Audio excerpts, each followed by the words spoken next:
Piracy website iBomma నిర్వాహకుడు Ravi police custody గడువు నిన్నటితో ముగిసింది. వైద్య పరీక్షల అనంతరం అతన్ని నాంపల్లి కోర్టులో హాజరుపరిచి వెంటనే చంచల్గూడ జైలుకు తరలించారు. అయితే ఈ 5 రోజుల కస్టడీలో పోలీసులు రవి నుంచి ఎంత సమాచారం రాబట్టారనే విషయం ఇప్పుడు అత్యంత కీలకంగా మారింది. తన పైరసీ నెట్వర్క్ ఎలా పనిచేస్తుందనే ముఖ్యమైన విషయం తప్ప మిగతా అన్ని అంశాలను రవి వెల్లడించాడనే వార్తలొస్తున్నాయి. రవి వాడిన ఐపీ అడ్రస్లు, మిర్రర్ సైట్ల వివరాలు, అతని బ్యాంకు లావాదేవీల సమాచారం మొత్తాన్ని పోలీసులు సేకరించగలిగారు. ముఖ్యంగా ఒక స్నేహితుడికి రవి భారీగా డబ్బులు పంపించినట్టు లావాదేవీల ద్వారా తేలింది. ఈ కీలక ఆధారాలన్నీ ఛార్జ్షీట్ దాఖలు చేసిన తర్వాతే పూర్తిగా వెల్లడవుతాయి. మరోవైపు రవి తరపు న్యాయవాదులు బెయిల్ పిటిషన్ దాఖలు చేశారు. అయితే రవిపై మొత్తం 5 కేసులుండగా ప్రస్తుతానికి ఒక కేసులో మాత్రమే రిమాండ్ కొనసాగుతోంది.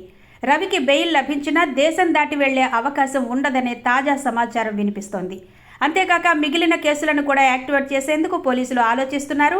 ఈ మొత్తం ఆర్థిక లావాదేవీల కోణంలో ఈ వారం ఎన్ఫోర్స్మెంట్ డైరెక్టరేట్ కూడా రంగంలోకి దిగే అవకాశాలు స్పష్టంగా కనిపిస్తున్నాయి.